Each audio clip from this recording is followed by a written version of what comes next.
ये बंदा है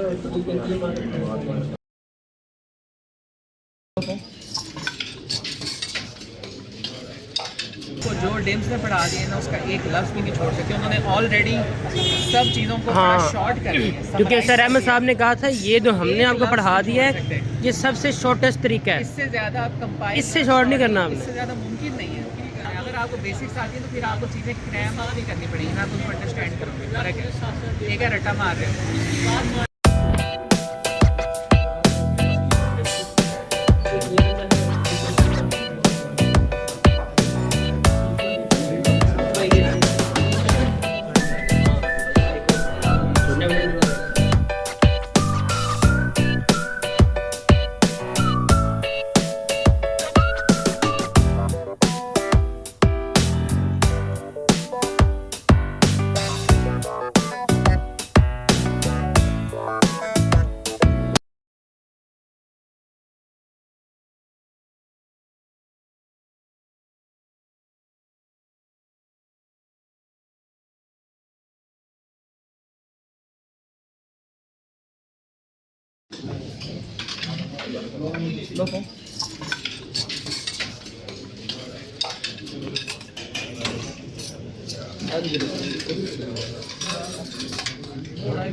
तो भाई मेरी वीडियो ना बनाई।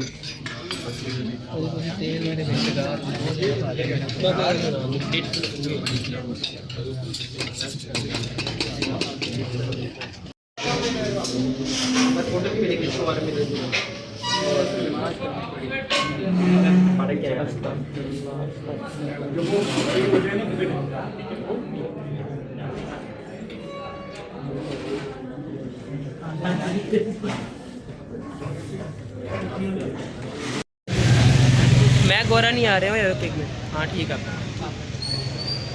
ये भाई मेरे साथ बंदा वो जो मौजूद है, इसका मोबाइल है इसलिए इसकी मुझे थोड़ी सी तारीफ़ करनी पड़ेगी।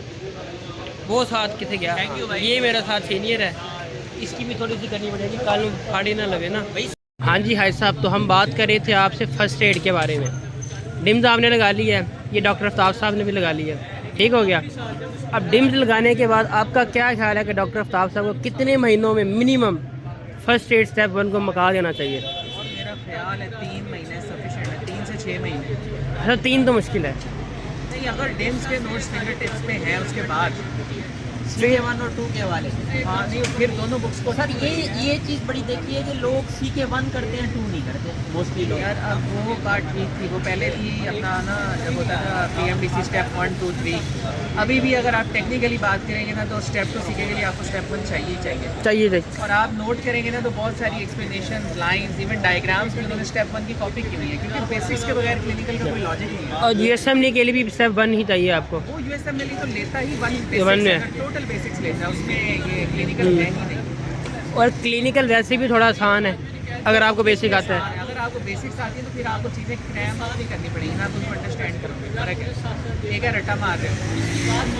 अगर आपको इंग्वाइनल कैनाल, इंग्वाइनल हर्निया, बल्कि हर्निया तो बाद में, अगर आपको इंग्वाइनल कैनाल का कॉन्सेप्ट पता है ना, आपको हर्निया समझने मुश्किल ही नहीं है कि मीडियल में क्या होगा, लेटरल में क्या होगा। अगर आपको अब उसके लिए आपको अगर एनाटमी आती है तो अब आप बोलोगे नहीं मैं तो डायरेक्ट, जैसे कि डिम्स वाले ने पहले इसकी एनाटमी पढ़ाई है, फिर सर्जरी पढ़ाई है इसकी इन्होंने पढ़ाई है। अब आप डायरेक्ट सर्जरी कर लो तो आप रट्टा ही मारोगे, मीडियल है तो ये हर्निया है, वो है तो ये है, फिर फेमोरल हर्निया, फिर और हर्निया, फिर आपको ये समझ है कि हर्निया है ही क्या, रट्टे आप मार लो कि फलां जगह पे ऐसे फलां ऐसी पता नहीं कितनी मिसालें हैं। क्योंकि वो बात अब आप लोग ब्रेकियल फ्लेक्सस आपको नहीं आता, कहाँ से वो आगे इंजरी समझोगे, या ये एप हैंड है या वो दूसरा है क्लॉ हैंड है। अब आप रट्टा तो मार लोगे कि ये इस नर्व की है, जब आपको अगर वो रूट से नहीं आती तो आपको नहीं पता होगा कि किस रूट के डैमेज होने से क्या हो रहा है। ये तो एक बड़ी अहम वो है। अच्छा सर, एक और चीज़ ये है कि आप देखो कि NRE का एग्ज़ाम बहुत करीब है हमारे, ठीक है। अब जिस तरह एंडोक्राइनोलॉजी हो गई, माइक्रोबायोलॉजी के, इनके मतलब ह्यूज अमाउंट के जो नोट्स हैं, ठीक है, बल्क बहुत ज़्यादा है, तो उसमें से हमें कौन सी चीज़ें ऐड करनी चाहिए? सारी तो हम माइक्रो नहीं, आपको जो डिम्स ने पढ़ा दिए ना उसका एक लफ्ज़ भी नहीं छोड़ सकते। उन्होंने ऑलरेडी सब चीज़ों को शॉर्ट कर दिया। क्योंकि सर अहमद साहब ने कहा था ये जो हमने आपको पढ़ा दिया है ये सबसे शॉर्टेस्ट तरीका है, इससे ज़्यादा आप कंपाइल, इससे शॉर्ट नहीं करना, इससे ज़्यादा मुमकिन नहीं है।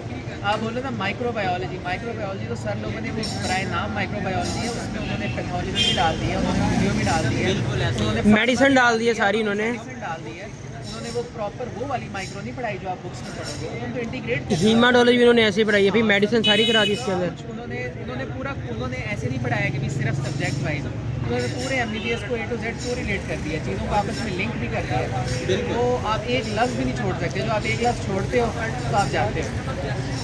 इसके बाद आपके पास गुंजाइश बच जाए, टाइम बच जाए और आपने आगे पेपर वगैरह निकालते हैं तो आप उनके बाद फर्स्ट ईयर अब्बास साहब जो इंटीग्रेशन है ना वो भाई नेक्स्ट लेवल पे वाकई। भाई वो जो आपकी बेसिक्स करने का मकसद ये होता है कि भी इनकी क्लिनिकल इम्प्लीकेशन कहाँ पर हो, और कोई मकसद नहीं है। अब बड़े लोगों का मतलब ज़्यादा डॉक्टर्स का ये कॉन्सेप्ट होता है यार हम एनाटॉमी पढ़ के क्या करेंगे, माइक्रो वो बायोकेमिस्ट्री का क्या रोल है, भाई आपको वो नहीं आता तो आप आगे मतलब ना कितनी डिजीज़ हैं जिनका आपको नहीं समझ आएगा कि भाई हो क्या रहा है, वजह क्या है, रट्टा ज़रूर मार लोगे। और वो फिर ये कि अगर वो सवाल कंसेप्चुअल देंगे जो आप एग्जाम में देखोगे, एग्जाम बिल्कुल टफ नहीं आता, बहुत ईजी एग्जाम होता है, लेकिन मसला ये है सवाल पूरे नहीं होंगे, सवाल वो पूरे भी नहीं होते और उन्होंने ना कॉन्सेप्चुअल पूछा होता है, 1 लाइनर 2 लाइनर 3 लाइन से ऊपर का तो सवाल मुश्किलों से वो देते हैं, क्योंकि वो जो ज़्यादा जो सवाल लाइनों में पूछा होता है उसकी हमें ज़्यादा समझ आती है, ज़्यादा समझ आती है क्योंकि जो 1 लाइनर 1 लाइनर क्वेश्चन उसकी हमारा तरह टाइम ड्यूरेशन भी अभी limited है। अहमद साहब ने जो टेस्ट लिए थे हमारे उसके हीमाटोलॉजी न्यूरोलॉजी होगी,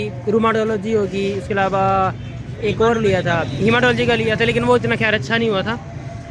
बाकी जो सर ने जो बड़ी स्टेटमेंट वाले क्वेश्चन दिए थे हमें वो सारे सही थे तकरीबन, मतलब कि 70% ठीक थे, लेकिन जो पाकिस्तानी क्वेश्चन थे वो सही नहीं थे हमारे। वो कंसेप्ट है, आपको बेसिक्स के बाद क्लिनिकल करने का अपना मजा है। बाकी जो लोग मारे जाते हैं वो इधर ही मारे जाते हैं कि वो लोग ना क्लिनिकल को रट्टा मारते हैं। हाँ, जब आप basics डायरेक्ट क्लिनिकल पढ़ोगे ना तो आपको तकरीबन रट्टा मारने वाली बात है, आपको उसके पीछे फाउंडेशन नहीं पता कि भाई ये ना क्या वजह क्या है। फिर इसका मतलब है कासिम सही कर रहा है ना, वो पहले स्टेप 1 कर रहा है। कासिम तो लेजेंड है वो भाई। बात ये नहीं है कि भाई आपने डायरेक्ट स्टेप 1 कर ली या आपने डिम्स कर ली, बात ये है कि यानी आप उसने जो concept- स्नेल्स एनाटमी है ना, आप एक एक पेज उस बंदे ने पढ़ा, उसका एक एक पेज। बड़ी बड़ी दुनिया पढ़ लेती है, अगर चीज़ों का आप ग्रैस्प नहीं कर रहे ना कोई फर्क नहीं पड़ता। आप ग्रेज एनाटमी पढ़ लो, बड़ी सर लोग भी कहते हैं बुक्स, फिर लोगों ने बड़ी बड़ी बुक्स पढ़ी है, एक बंदा ग्रेज एनाटमी पढ़े, एक बंदा बीडी फ्रांसिया पढ़ा है, वो बोले भाई वाह वाह वाह, ग्रेज वाला क्या ग्रेज डॉक्टर वाला है, क्या बात है उसकी, सर ने ये मिसाल भी दी है, भाई इससे कोई बात नहीं है। दिमाग में एक बंदे कुछ ने ना सिर्फ रहे। एनाटमी पढ़ लिया, हो सकता है इसको सबसे ज़्यादा आता बिल्कुल। पॉसिबल, मतलब बात ये है इम्प्लीकेशन करनी भी आनी चाहिए ना हाँ आप पढ़ने चीज़ों को ठीक हो गया सर, वीडियो लंबी हो जाएगी। आप मुझे ये बताएं 1 मिनट के अंदर 30 सेकंड के अंदर आप बताएं कि डिम्स के बाद बच्चों को क्या करना चाहिए, बस एनआरई के लिए, इससे ऊपर नहीं जाना हमने। यार एनआरई के लिए जितना मुझे वो आइडिया है, मतलब सीनियर्स वगैरह का टाइम है, कम टाइम है तो सिर्फ डिम्स कर लो और MCQs करो। 6 महीने आपको ना डिम्स पढ़ने के लिए चाहिए ही चाहिए, नोट्स MCQs की प्रैक्टिस हर सिस्टम की। ये उस बंदे को चाहिए जो पहली बार कर रहा है, सेकंड टाइम वाला आराम से कर लेगा, 2 से 3 महीने में इजीली कर लेगा, क्योंकि अब आपने पहले लेक्चर सुने 1x पे, मतलब लाइव जो आपने सुने वो आपने स्लो स्पीड में सर इतने प्यार प्यार प्यार प्यार से पढ़ाते हैं। जब आपने रिवाइज करना है नोट से तो वो तो आप एक एक चैप्टर, सर अब्बास का भी ये कहना है कि अगर आप बोलते हो ना मुझे एक सब्जेक्ट आता है, आप उसे 3 घंटे में रिवाइज कर सकते हो, 3 घंटे में एक सब्जेक्ट। अगर फिंगर टिप्स पे आता हो तो अगर आप ये बोलते हो कि मुझे आता है, अहमद साहब कहते हैं कि 5 मिनट में आप ऑप्थेल्मोलॉजी कर लो। अब उनका वो मतलब ये है कि वो जो हाई यील्ड पॉइंट्स है जिनसे आपने सवाल पिक करना है, बेसिकली जिनको हॉल मार्क हाँ जिनको हॉल मार्क कहा जाता है कि जी 1 लाइनर के भी इस डिजीज़ की ये खासियत है, जो जैसे एसेंस में लिखे हुए हैं। हाँ वो सेंस में भी लिखे हुए हैं, जिनको हाई यील्ड पॉइंट्स आप बोलते हो, कुछ भी बोल लो उनको आप, हॉल मार्क बोलो, हॉल मार्क फीचर। चलो ठीक है यार, अभी हम अपनी वीडियो का, ये हमारे हाजी साहब है। अल्लाह हाफ़िज़।